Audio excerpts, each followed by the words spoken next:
19th century में reading एक craze बन गया जहां पर लोग न्यूज़पेपर, नॉवेल्स और मैगजीन पढ़कर एक नए सोच को, एक नए आइडियाज को समझने लगे। Hello everyone, I am Preeti Shukla and welcome back to Fuki education. आज हम लोग हमारा नेक्स्ट टॉपिक स्टार्ट करने वाले हैं, the reading mania in the 19th century. लेकिन इससे पहले हम लोग ने लास्ट सेशन में हमने ये समझा था कि प्रिंट रेवोल्यूशन क्या चीज है और प्रिंट रेवोल्यूशन का इम्पैक्ट किस तरह से हमारे प्रिंटिंग इंडस्ट्री में, हमारे प्रिंटिंग हिस्ट्री में पड़ा, है ना। तो let us start with our next topic, the reading mania. अब क्या हो रहा है, प्रिंट रेवोल्यूशन के आने की वजह से क्या हुआ, बहुत सारे लेवल्स पे रीडिंग में एक रेवोल्यूशन आया है कि नहीं। हमने देखा था कि बहुत सारे पॉलिटिकली इन्फ्लुएंस लीडर्स और सोशल एक्टिविस्ट, ये सब लोग प्रिंट को एज अ मीडियम यूज कर रहे थे सोसाइटी में रिफॉर्म लाने के लिए। हमने ये भी समझा कि जब प्रिंटिंग और इन सब का, प्रेस का प्रिंटिंग और बुक्स की प्रिंटिंग स्टार्ट हो गई, बाइबल की प्रिंटिंग बनी और अलग अलग एक्टिविज्म, अलग अलग रिफॉर्म के लिए बुक्स बनाई गई, पैम्पलेट्स बनाए गए, जो भी नए तरीके के प्रिंटिंग आई, उस वजह से हमने देखा कि लिटरेसी रेट में भी एक उछाल आया, है ना। एक इंक्रीज हुआ लिटरेसी रेट में। अब ये लिटरेसी रेट कैसे बढ़ रही है, पहले जो बुक्स थी, पहले जो होली बुक्स थी, जहां पे मोनोपोली किसकी थी, चर्च की थी। जहां पे मोनोपोली किसकी थी, जो रिच सेक्शन ऑफ सोसाइटी है उनकी थी। But due to just because of printing, और प्रिंट कितने होने लगे, मिलियंस ऑफ बिलियंस कॉपीज में होने लगे, जिसकी वजह से क्या हुआ, लिटरेसी रेट में इंक्रीज आया। लोगों के पास कॉपीज पहुंचने लगी, बुक्स पहुंचने लगी, लोग अवेयर होने लगे, अलग अलग बैकग्राउंड्स की बुक बनी, है ना। तो इस वजह से लिटरेसी रेट में उछाल आया, और जिस लिटरेसी रेट में उछाल आया, जिस रिफॉर्म में उछाल आया, प्रिंटिंग प्रेस में उछाल आया, तो उसी से इंक्रीज हुआ रीडिंग मेनिया। अब रीडिंग मेनिया मतलब क्या होता है कि कुछ एक ऐसा क्रेज, एक ऐसी हाइप जो हमें और ज्यादा उस चीज को करने में मजा आता है, तो वो चीज हम करेंगे, जैसे कि रीडिंग।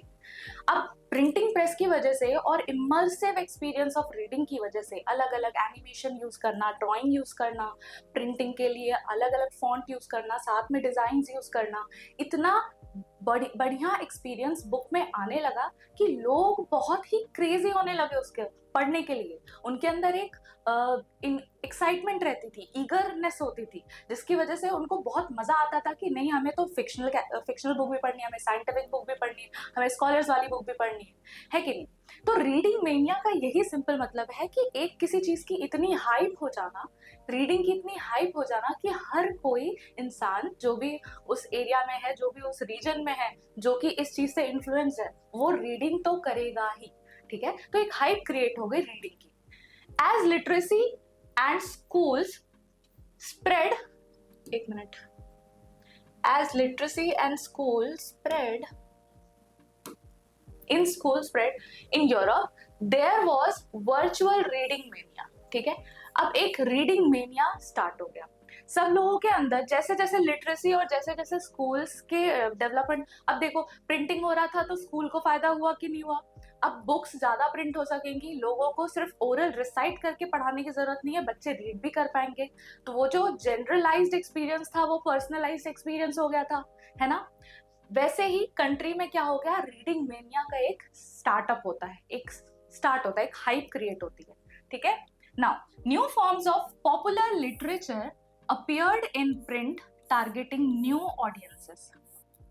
अब क्या होता है, एक पॉपुलर लिटरेचर उभर के आता है, एक पॉपुलर लिटरेचर प्रिंट उभर के आता है, एक मतलब ऐसे छुपके से कहीं कोने में से एकदम बढ़िया से उभर के आता है और बोलता है कि नई ऑडियंस को हमें टारगेट करना है। कैसे, अलग, सिर्फ ऐसा हो सकता है कि सिर्फ स्कॉलर और होली बुक्स थी पहले, ठीक है, लेकिन अब उन्हीं में से stories, mythological stories, fictional stories, non fictional stories, अलग अलग ऑटोबायोग्राफीज, ये सब चीजें आने लगी। तो उनका न्यू ऑडियंस मिल गए, उनको पुअर पब्लिक मिल गई, उनको लोअर सेक्शन ऑफ सोसाइटी मिली, उन्हें अपर सेक्शन ऑफ सोसाइटी मिली, उन्हें इलिटरेट मिली, उन्हें वर्नाकुलर वाली मिली, जो कि अलग अलग लैंग्वेजेस में चाहते थे कि उनको रीडिंग मिले, इनको रीडिंग एक्सपीरियंस मिले, राइट। तो अलग अलग लेवल पे ऑडियंस इनको मिली, किसको? प्रिंटिंग प्रेस को, जो नए प्रिंट करना चाहते थे, जो रीडिंग मेनिया क्रिएट कर रहे थे। Getting it? तो नई प्रिंटिंग की वजह से नए फॉर्म ऑफ लिटरेचर उभर के आए, जिनने अलग नई ऑडियंस बनाई। अब लिटरेचर में हम देखते हैं पोएट्रीज वगैरह, स्टोरीज वगैरह, तो वो सब इसी में आ जाती है। In England penny chapbooks were carried by petty peddlers known as champmen and sold for penny so that even the poor could buy them। अब देखो ये रेवोल्यूशन भी कितना मतलब रेवोल्यूशनरी है, राइट? कितना चेंज करने वाला है, कितना डायनामिक है कि पेनी में आप किसी बुक को बेच रहे हो ताकि एक small section of society they can afford that book to buy and they can also be a part of reading mania. Okay, so in England ऐसी चीजें हो रही थी, जो ये वाले पब्लिशर ये वाली बुक इसको पेनीज में बेच रहे थे, ठीक है ना। नेक्स्ट ये देखो, ये एक इमेज है, देखो सब लोग रीड कर रहे हैं, सब लोग रीड कर रहे हैं, भरी भरी बड़ी बड़ी लाइब्रेरी है, बड़ा एक हॉल है, यहाँ पे लोग बैठे हुए हैं, यहाँ पे बैठे न्यूज़पेपर रीड कर रहे हैं, कुछ ना कुछ बुक कोई ना कोई रीड कर रहा है। तो वो बोलते हैं अपन, एक पागलपन होता है, क्रेज होता है कि भाई वाह क्या मस्त चीज है ये, क्या बढ़िया बुक है, क्या बढ़िया एक्सपीरियंस है इसको रीड करने का, कोई भी चीज की एक हाइप क्रिएट हो जाती है, राइट? तो वो इसमें है। तो इसी तरह से लोग, सब लोग, छोटे से हर एक एज ग्रुप के लोग, हर एज ग्रुप के लोग क्या कर रहे थे? पढ़ रहे थे, रीडिंग मेनिया का पार्ट थे, ठीक है, उस क्रेज का पार्ट थे। सो इसी को रीडिंग मेनिया बोलते हैं। In France were the Bibliotheque Bleue which were low price small books printed on poor quality paper and bound in cheap blue covers। अब क्या है ये जो बिब्लियोथेक ब्लू है, ये एक बुक थी जो कि चीप, बहुत चीप प्राइस में फ्रांस में बेची जाती थी, बहुत लो प्राइस में और बहुत ही लो क्वालिटी में, जिसका कवर क्या था? ब्लू कलर का था, इसलिए इसको बिब्लियोथेक ब्लू कहते हैं, ठीक है। तो ये भी प्रिंट होती थी ताकि poor people can afford this. Then there were a romances printed on 4 to 6 pages and the more substantial histories which were stories about the past। ठीक है, इस बुक में अलग अलग टाइप के, अलग अलग जॉनर्स की चीजें प्रिंटेड हुआ करती थी, ठीक। Now similarly the ideas of scientist and philosopher now became more accessible to the common people। ठीक है, यही प्रिंट रेवोल्यूशन का जो इम्पैक्ट था, सेम वही रीडिंग मेनिया में भी है कि रीडिंग मेनिया क्या क्रिएट कर रहा है? एक तो ऑडियंस का जो बेस है वो बहुत ज्यादा लेवल पे एक्सपैंड हुआ, जिसकी वजह से हर लेवल के, हर एज के लोग क्या कर सकते हैं? अब इस चीज को एक्सेस कर सकते हैं, जो भी उनको पढ़ना हो। फॉर एग्जाम्पल रोमांसेस पढ़ना है, लिटरेचर पढ़ना है, आइडियाज ऑफ साइंटिस्ट पढ़ना है, स्कॉलर्स के फिलोसोफर्स पढ़ना है, फिलोसोफर्स के आइडियाज को पढ़ना है, सॉरी, राइट। तो ये सारी चीजें मतलब एक प्रिंट रीडिंग मेनिया का हिस्सा थी। अब हर कोई हर जॉनर की चीजें, हर फील्ड के हर लेवल की चीजों को पढ़ सकता था और समझ सकता था, अंडरस्टैंड कर सकता था, और more on the top on that accessible है, वो बहुत ज्यादा एक्सेसिबल था, ठीक है। Tremble therefore tyrants of the world. अब देखो, books were considered as a means of spreading progress enlightenment by the mid 18th century। अब देखो ये चीज बहुत ज्यादा इंपॉर्टेंट है कि अभी तक हम सिर्फ बुक को एक रेवोल्यूशन देख रहे हैं, किसी एक पर्टिकुलर रीजन में एज अ रेवोल्यूशन हम देख रहे हैं कि हाँ बुक्स प्रिंट हो रही हैं तो लोगों को आइडियाज मिल रहा है, लोगों को ओपिनियन मिल रहा है, ठीक है। लेकिन इस प्रिंट रेवोल्यूशन ने, इस प्रिंटिंग ने एक बड़े हिस्टोरिकल टर्न को इंट्रोड्यूस किया था, ठीक है। कैसे? ऐसे, books were considered to be the spreading the progress and enlightenment, हर अच्छे आइडिया को दूर तक पहुंचाना और लार्ज पॉपुलेशन तक उस आइडिया को पहुंचाना। आइडिया ऑफ एनलाइटनमेंट, लोगों की ग्रोथ, ह्यूमन की ग्रोथ, हाँ मानवता की ग्रोथ, ठीक है। इन सब चीजों को लोगों तक पहुंचाना, लोगों के बीच पहुंचाने का काम बुक्स ने किया। और बुक्स किसके वजह से प्रिंट हो पाई? प्रिंटिंग के रेवोल्यूशन की वजह से, प्रिंटिंग के इंट्रोडक्शन की वजह से, प्रिंटिंग के इन्वेंशन की वजह से, राइट। तो हम दूर तक अगर कोई प्रोग्रेस पहुंचा पा रहे हैं, ठीक है। अब जैसे कि साइंटिफिक कोई बुक है, ठीक है, साइंस से रिलेटेड कोई बुक है, आपको साइंस में एक्सेल करना है तो आप वो सारी बुक्स पढ़ोगे? अब कोई रिसर्च कर रहा है, वो रिसर्च बना रहा है अपनी, वो अगर अपने तक ही रखता, ठीक है, अगर प्रिंटिंग नहीं होती तो वो अपने तक ही रख पाता, वो ज्यादा लोग तक नहीं पहुंचा पाता। लेकिन अब because of printing and because of printing revolution क्या हो रहा है, अगर मैं कोई साइंटिस्ट हूँ फॉर एग्जाम्पल, ठीक है, और मैंने कोई रिसर्च किया और उस रिसर्च को अब मैं प्रिंट कर सकती हूँ, फिलहाल आज के टाइम पे तो मैं उसको पब्लिश करके अपलोड भी कर सकती हूँ नेट पे, तो वो और ज्यादा लार्ज लेवल पे डिजिटल मीडिया का यूज करके और ज्यादा लार्ज लेवल पे मैं उस चीज को पहुंचा सकती हूँ, राइट।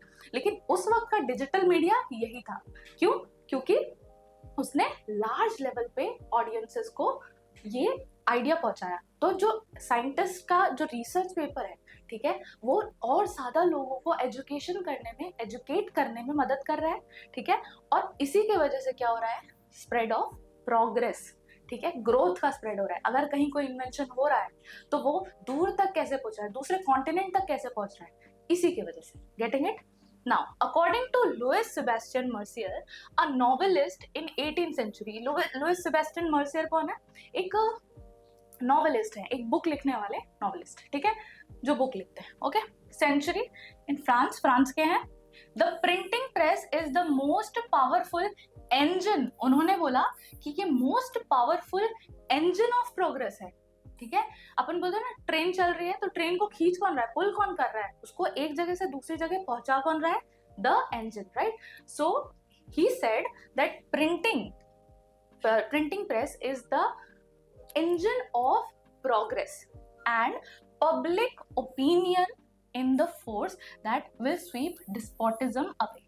अब ये चीज बहुत ही इंपॉर्टेंट बात कही गई है मर्सियर के द्वारा कि हम प्रिंटिंग प्रेस को नॉर्मली नहीं देख सकते, प्रिंटिंग प्रेस को बहुत एक छोटी कॉमन चीज नहीं देख सकते कि जो सिर्फ छापने का काम कर रही है, नो।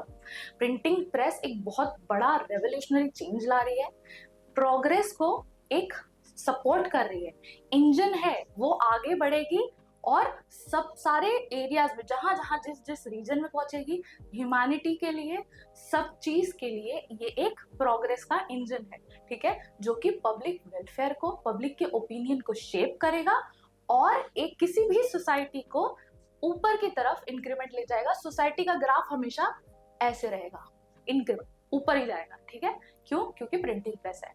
आज अगर हम लोग कोई नॉलेज पढ़ पा रहे हैं, आज इनफैक्ट अगर तुम भी कोई बुक पढ़ रहे हो, जैसे कि प्रिंटिंग कल्चर चैप्टर पढ़ रहे हो, अगर आप बुक को रीड कर रहे हो और उससे कोई इन्फॉर्मेशन ले पा रहे हो, दैट मीन्स कहीं ना कहीं वो बुक आप तक इन्फॉर्मेशन पहुंचा पाई, कहीं ना कहीं वो आपका ओपिनियन सेट कर पाई कि हाँ प्रिंटिंग प्रेस की ये हिस्ट्री है, प्रिंटिंग के वजह से आज हम इन्फॉर्मेशन गैदर कर पा रहे हैं, राइट।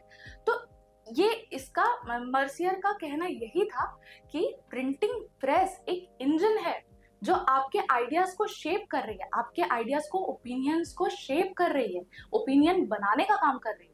जब तक आप नहीं पढ़ते थे, जब तक आप छोटे थे, बच्चे थे, आपका ओपिनियन नहीं था, पर जैसे आपने बुक्स रीड करना स्टार्ट किया, आपने अलग अलग एरियाज को एक्सप्लोर किया, टीचर से पढ़ाई की, ठीक है, अलग अलग बुक्स पढ़े, अलग अलग नॉलेज अटेन की, राइट, देन आपने अपना ओपिनियन बनाया कि या this is right and this is wrong, this is certainly right to some extent and this is certainly wrong to some extent, ठीक है। एक बैलेंस अप्रोच लाना का एक आइडिया जो है वो आपके अंदर कैसे डेवलप हुआ, जब आप उस नॉलेज को समझे, और ये नॉलेज आप तक कैसे पहुंच रही है, through printing, right.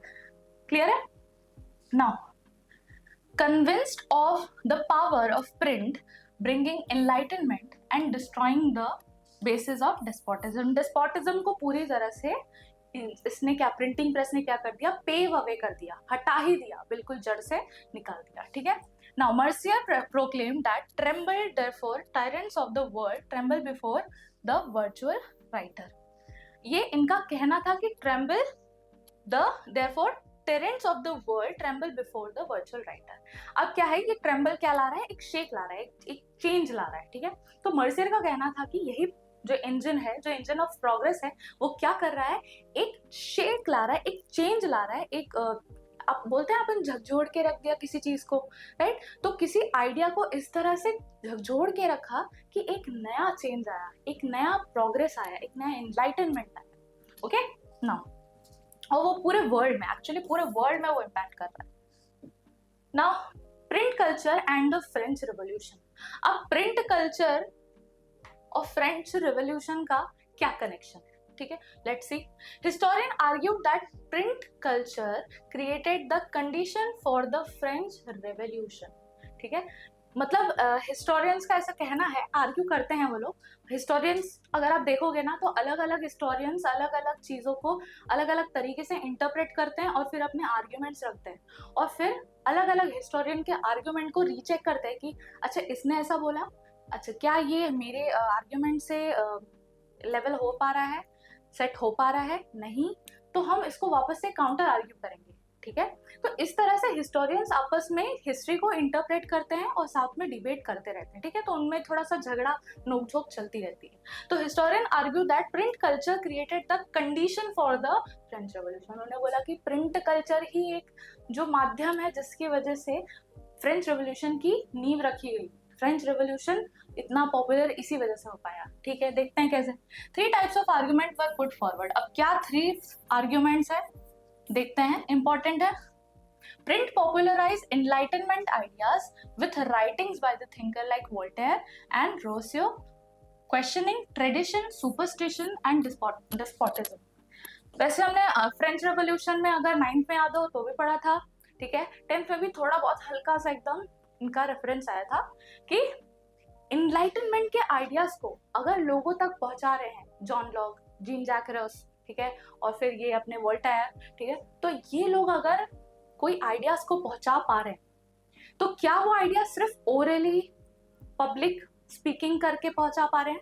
No, that's not right, ठीक है। वो लोग क्या कर रहे हैं, ये लिखने के माध्यम से और प्रिंट करके लोगों तक पहुंचाने के माध्यम से, दिस वाज द मीडियम जिससे इन लोग ने एक क्वेश्चनिंग का आइडिया क्रिएट किया, क्रिटिकल थिंकिंग का आइडिया क्रिएट किया इन द जनरल पब्लिक, ठीक है। और which is why we are saying that ये हिस्टोरियन क्यों बोल रहे हैं फ्रेंच रेवोल्यूशन को इनने इग्नाइट किया, किसने, प्रिंटिंग ने, ठीक है। तो प्रिंटिंग कैसे इग्नाइट कर रही है? सबसे पहला एनलाइटनमेंट कर रही है। किसका एनलाइटनमेंट कर रही है? लोगों का एनलाइटमेंट कर रही है। कैसे कर रही है? थ्रू द फिलोसोफर और अलग अलग अवेयरनेस क्रिएटर्स के आइडियाज को कंपाइल करके, प्रिंट करके लोगों तक पहुंचा के। Getting it? दूसरा क्या चीज है?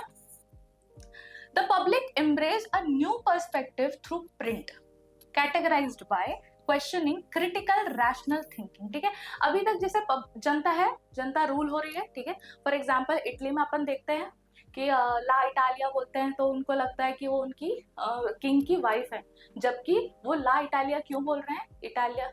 इटली कंट्री को जय कर रहे हैं, लाइक जो इटाली कंट्री है उसको फॉर्म करने के लिए, उसको यूनाइट करने के लिए उसको हेल कर रहे हैं, राइट। लेकिन वो आम जनता को पता ही नहीं थी। आम जनता was not aware, the general people of the Italy was not aware, right. और वो अवेयर क्यों नहीं थे? उनको कोई भी रूल करके जा रहा है, उनको कोई मतलब नहीं है, ठीक है। तो उसी तरह से अवेयरनेस बिल्कुल नहीं थी लोगों में, लेकिन प्रिंट की वजह से क्या हो रहा है? रैशनल थिंकिंग डेवलप हो रही है, ठीक है। क्रिटिकल थिंकिंग डेवलप हो रही है, आर्ट ऑफ क्वेश्चनिंग डेवलप हो रही है कि why we are being ruled, why we are ruled in this particular way, why not that particular way, ठीक है। तो अलग अलग लेवल पे अलग अलग क्वेश्चनिंग क्रिएट की गई थ्रू प्रिंटिंग। पब्लिक को इम्प्रेस किया गया, उन्हें अवेयर किया गया, उनका ओपिनियन शेप किया गया, जिसके वजह से जिसके वजह से उनके अंदर क्या आया? क्वेश्चनिंग का आर्ट आया, उनके अंदर क्रिटिकल थिंकिंग का आर्ट आया, और उनके अंदर एक ये क्वेश्चन आया कि why this is it right और इज इट रॉन्ग? एक रैशनल थिंकिंग लाइक कि हमारे लिए सही है या गलत है, ठीक है। तो ये आर्ग्यूमेंट्स रखे गए, ठीक है। तीसरा आर्गुमेंट क्या है? Printing fostered culture of dialogue and debate giving rise to idea of social revolution. अब सोशल रेवोल्यूशन भी बताया जा रहा है, ठीक है। सोशल रेवोल्यूशन कैसे? जो क्लास की समस्या है, जो कास्ट की समस्या है, ठीक है, या जो भी प्रॉब्लम्स हैं, अगर हम देखते हैं तो whatever the problems at the very grass root level are, ठीक है, जो कि सोशल सोसाइटल प्रॉब्लम्स है, ठीक है। लोग ज्यूज और आर्यंस में दिक्कत करते थे, राइट। क्लर्जी, नोबिलिटी और उन सब में दिक्कत होती थी, एरिस्टोक्रेसी और normal Janata, right. So these जो सेक्शन थे जी, ये सारे जो सेपरेशन थे, सेग्रीगेशन थे, ठीक है, उन सब में एक रेवोल्यूशन आता है, ठीक है। जो एलिट क्लास थी वो अपने आप को क्यों इतना एलिट मानती थी, बिकॉज जस्ट बिकॉज दे वो लोग educated, they are educated, right. क्योंकि वो लोग पढ़े लिखे हैं, क्योंकि उन लोगों को अलग एक लैंग्वेज बोलनी आती थी जो सबसे अलग थी, राइट। एरिस्टोक्रेसी और एलिट पीपल कौन थे, वही लोग थे ना जो कि एक अलग लैंग्वेज बोलते थे, और जो वही लोग बोल पाते थे, नीचे दूसरे पुअर लोग या दूसरी सेक्शन ऑफ सोसाइटी नहीं बोल पाती थी, राइट। तो सोशल रेवोल्यूशन उस मतलब बेस पे आया कि हाँ अब क्या करना है, प्रिंटिंग के थ्रू लिटरेसी रेट ऐसी बढ़ी कि ज्यादा अंतर लोगों में नॉलेज को लेके नहीं रहा, गेटिंग इट। सो ये प्रिंटिंग ने फोस्टर किया, ठीक है। अब देखो ये 3 आर्ग्यूमेंट रखे गए, ठीक है। एनलाइटनमेंट कर रहे हैं, देन पब्लिक के ओपिनियन को शेप कर रहे हैं, और दूसरा सोशल रेवोल्यूशन को फोस्टर कर रहे हैं, जनरेट कर रहे हैं, सोसाइटल गैप्स को फिल कर रहे हैं, राइट, ब्रिज कर रहे हैं दोनों के बीच में, ठीक। In the 1780s, literature mocking royalty and criticizing their morality flourished, reflecting the impact of print on public opinion. ठीक है, वही चीज को बोला गया है कि 1780s में किस तरह से लोगों के अंदर एक अवेयरनेस क्रिएट करने के लिए रॉयल्टी को क्रिटिसाइज किया गया, प्रिंट करने लगे, ड्राइंग्स बनाने लगे, इस तरह से क्रिटिसाइज किया ताकि लोगों के अंदर एक अवेयरनेस क्रिएट किया जा सके कि they are being ruled in not a right way, ठीक है। तो इस तरह से पब्लिक ओपिनियन को शेप किया जा रहा है, ठीक है। ये देखो ये एक प्रिंट बनाया गया है, रॉयल्टी आ रही है, जैसे वो उसके साथ किंग का कोई है, मतलब कोई भी रॉयल, ये रॉयल्टी ही दिखा रहे हैं, ठीक है। ये जनरल पब्लिक है, यहाँ पे जनरल पब्लिक है, और ये रॉयल है, प्रिंसेस कोई उतर रही है अपने, और किंग के साथ है, या जो भी रॉयल पर्सन है उसके साथ है, ठीक है। तो ये एक दिखाया गया, ठीक है, प्रिंटिंग है, ये प्रिंट है, ओके, क्लियर है ना। The 19th century. The 19th century saw a vast leap in the mass literacy in Europe, bringing large number of new readers, children, women and workers. ठीक है, अभी तक एलिट पढ़ रही थी, मिडिल क्लास पढ़ रहे थे, लेकिन चिल्ड्रन, ठीक है, वुमन एंड द वर्कर्स, अब वर्कर के पास तो टाइम ही नहीं था ना, वर्कर तो कितने बुरे कंडीशन में, पुअर कंडीशन में वर्क करते थे, लेकिन यहाँ पे क्या हो रहा है, सारे अलग अलग क्लास के लोग, even though they are so busy with their work, they are part of reading, they are part of the reading mania, ठीक है। 19th सेंचुरी आते आते लोग अपने काम को करते थे, लेकिन साथ में रीडिंग को अपनी हॉबी, रीडिंग को बहुत अच्छा मान के रीडिंग को करते थे, रीडिंग करते थे, ठीक है। सो मास लिटरेसी आई चिल्ड्रन, वुमेन और वर्कर्स के अंदर, ठीक है।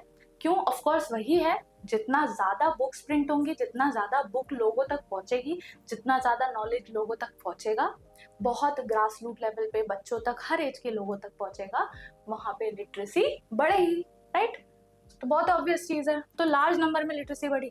चलो let's understand children, women and workers, ठीक है, इन लोगों का क्या इम्पैक्ट रहा इन पर प्रिंट का। In late 19th century primary education become mandatory, ठीक है। अब प्राइमरी सॉरी, तो प्राइमरी एजुकेशन मैंडेटरी बना। मैंडेटरी कैसे बना? बुक्स प्रिंट होने लगे, ठीक है। अब जब बुक्स की अवेलेबिलिटी है, ठीक है, रिसोर्सेज की अवेलेबिलिटी है, तो why primary education should compromised, ठीक। तो प्राइमरी एजुकेशन के लिए भी बुक बनाने लगे, 5th तक के बच्चे जो होते हैं वो, उनके लिए क्या होने लगा, एजुकेशन मैंडेटरी कर दी। ये हर बच्चा कोई भी क्लास से बिलोंग करे, वो क्या होगा, आएगा, स्कूल आएगा, प्राइमरी एजुकेशन लेगा, रीडिंग सीखेगा, राइटिंग सीखेगा, एंड जो भी एजुकेशन की है वो सीखेगा। In 1857, children's press dedicated to children's literature was established in France. अब देखो एक पर्टिकुलर ऑडियंस को टारगेट कर रहे हैं, ठीक है। अब हर बुक चिल्ड्रन तो पढ़ नहीं सकता, ठीक है, बच्चे हर बुक नहीं पढ़ सकते, राइट। सो चिल्ड्रंस के लिए डेडिकेटेड चिल्ड्रन प्रेस बनाया गया, जिसमें चिल्ड्रन से रिलेटेड, उनके ग्रोथ से रिलेटेड, उनके इंटेलेक्चुअल, उनके मेंटल ग्रोथ के लिए और उनके रीडिंग ग्रोथ के लिए क्या बनाया गया, अलग अलग जॉनर्स की बुक बनाई गई, ठीक है, इन फ्रांस, ठीक है। ये स्टेप कहाँ लिया गया है, चाइल्ड के लिए डेडिकेटेड स्टेप फ्रांस में लिया गया। brothers collected traditional folks tales in Germany transforming rural stories. ठीक है, अब क्या हो गया, अब नया एक रेवोल्यूशन आ रहा है। कैसा रेवोल्यूशन आ रहा है? रूरल स्टोरीज, फोक टेल्स, जो अपन सुनते हैं, नानी ने सुनाई होगी कभी कोई कथा। ठीक है, हम किसी रीजन में, किसी रूरल एरिया में जाते हैं तो वहाँ की कोई स्टोरी होती है, वो मिथोलॉजिकल हो सकती है, सुपरस्टिशियस हो सकती है। ठीक है, फिर वो ऐसी भी हो सकती है कि हाँ कोई पुरानी किसानों की कोई स्टोरी हो सकती है, राइट। लेकिन कोई गांव की कुछ ना कुछ तो ऐसे मतलब एक स्टोरी रहेगी। ठीक है, तो कहीं पे भी आप जाओगे तो कोई ना कोई एक बहुत ही बढ़िया स्टोरी, फोक टेल्स, भगवान से रिलेटेड या कोई भी स्टोरी आपको सुनाई जाएगी। ठीक है, तो वो फोक टेल्स को ये लोग ने प्रिंटिंग में इनकॉर्पोरेट करना शुरू कर दिया। उन्होंने अलग अलग रीजन से फोक टेल्स उठाया और फोक उठाए और उसके बाद रूरल की स्टोरीज को प्रिंट करना शुरू कर दिया, किन्होंने, ग्रिम ब्रदर्स ने। ठीक है, और ये बहुत एक अच्छी चीज क्यों है, क्योंकि वर्नाकुलर्स में रूरल एरियाज की स्टोरी लार्ज लेवल तक पहुंचेगी। ठीक है, तो हम जब कोई कहानी सुनते हैं तो हम लोग हमेशा ये सोचते हैं ना कि हम लोग इमेजिन भी कर रहे होते हैं कि ये स्टोरी कहाँ की होगी, ये चीज कहाँ पे घटी होगी, ये चीज कौन से एरिया से रिलेटेड होगी, है ना। तो हम डिफरेंट कहानी को सुनते हैं और इमेजिन करते हैं और इमर्सिव एक्सपीरियंस को वो एक्सपीरियंस करते हैं, राइट। तो इस वजह से रूरल स्टोरीज को इनकॉर्पोरेट किया गया ताकि रीडिंग को और भी ज्यादा इमर्सिव बनाया जा सके, रीडिंग को और भी ज्यादा इंक्लूसिव बनाया जा सके। Getting it? ये देखो, ये है एक बुक का पेज, क्लियर नहीं है थोड़ा, बट ये है एक बुक का प्रिंटेड पेज। ठीक है ना। फर्दर इनोवेशन, अब और फर्दर इनोवेशन क्या हो रहा है, let us see. Press came to be made out of metal by the late 18th century. अब मेटल वाला बनने लगा। पहले अपन क्या देखे थे प्रिंटिंग प्रेस में, ठीक है, अलग अलग स्टेज देखे थे हमने प्रिंटिंग प्रेस की, कैसे प्रिंटिंग बन रही है। ठीक है, अब गुटेनबर्ग का प्रिंटिंग प्रेस देखा था, उससे पहले अपन वुड ब्लॉक प्रिंटिंग देख रहे थे, राइट। तो उसके बाद मेटल का प्रिंट आने लगा, मेटल से मेड आउट बाय मेटल करेंगे। ठीक है, printing technology saw a series of further innovation by 19th century. 19th century के आते आते हमने प्रिंटिंग कैसे स्टार्ट की थी, एक रफ साइड से, फिर हमने कैसे उसको वुड ब्लॉक को कट कट करके प्रिंट किया। ठीक है, बहुत ही रफ डिजाइन्स बनाए, राइट। उसके बाद हम लोग ने उसको और ज़्यादा इनोवेट करके थोड़ी फिनिशिंग, फाइन लाइंस देने की कोशिश की। देन उसके बाद प्रिंटिंग और भी ज़्यादा स्पीड में और अच्छे तरीके से फ्लॉज को समझने के बाद होने लगी। देन उसके बाद प्रिंटिंग बहुत फाइन करने के लिए मेटल्स का यूज़ करने लगे। एंड देन उसके बाद 19th सेंचुरी आते आते बहुत ज़्यादा रिवोल्यूशन आ गया प्रिंटिंग में। ठीक है, during that century power driven cylindrical press were perfected by Richard M, which was particularly used for printing newspapers। ठीक है, अब ये सिलिंड्रिकल प्रेस थे। ठीक है, सिलिंड्रिकल प्रेस ये इंट्रोड्यूस किए गए ताकि अब क्या हो, और भी ज्यादा लेवल पे, और भी ज्यादा फाइनेस्ट वे में प्रिंटिंग हो और लार्ज प्रोडक्शन हो। ठीक है, तो ये मेनली न्यूज़पेपर को बनाने में यूज किए जाने लगे। ठीक है, ये क्या है, देखो, advertisement on the railway station. अब ये देखो, ये यहाँ पे रेलवे स्टेशन है। ठीक है, यू कैन सी, तुम्हारी बुक में भी दिया हुआ है, ये देखो इतने अलग अलग पोस्टर का एक कल्चर क्रिएट हो गया, एडवर्टाइजमेंट का कल्चर क्रिएट हो गया। अब उनको समझ में आ गया, लोगों को समझ में आ गया कि प्रिंट से हम कुछ भी बना सकते हैं, राइट, कुछ भी हम अवेयरनेस के लिए क्रिएट कर सकते हैं।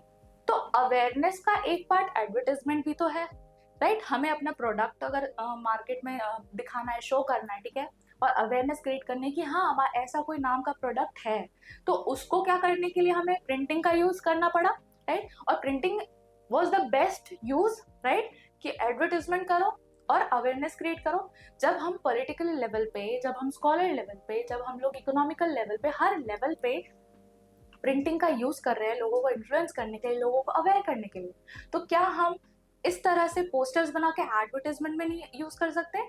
बिल्कुल यूज कर सकते हैं। और ये बहुत बड़ा एग्जांपल है कि आप किसी स्टेशन के बाहर खड़े हो and you are seeing this kind of advertisement. और आज तो बहुत ही ज्यादा कॉमन है, बिलबोर्ड्स देखते हैं, बहुत सारे बोर्ड्स देखते हैं, बहुत सारे छोटे छोटे पैम्पलेट्स घर के बाहर, पोल्स पे, light post, street light post पे, और हर जगह, हर कहीं हम देखते हैं कि there is something printed and this is sticked on it. Okay, so ये एडवर्टाइजमेंट को भी प्रमोट कर रहे हैं। The offset was developed which was capable of printing 6 colors at the time।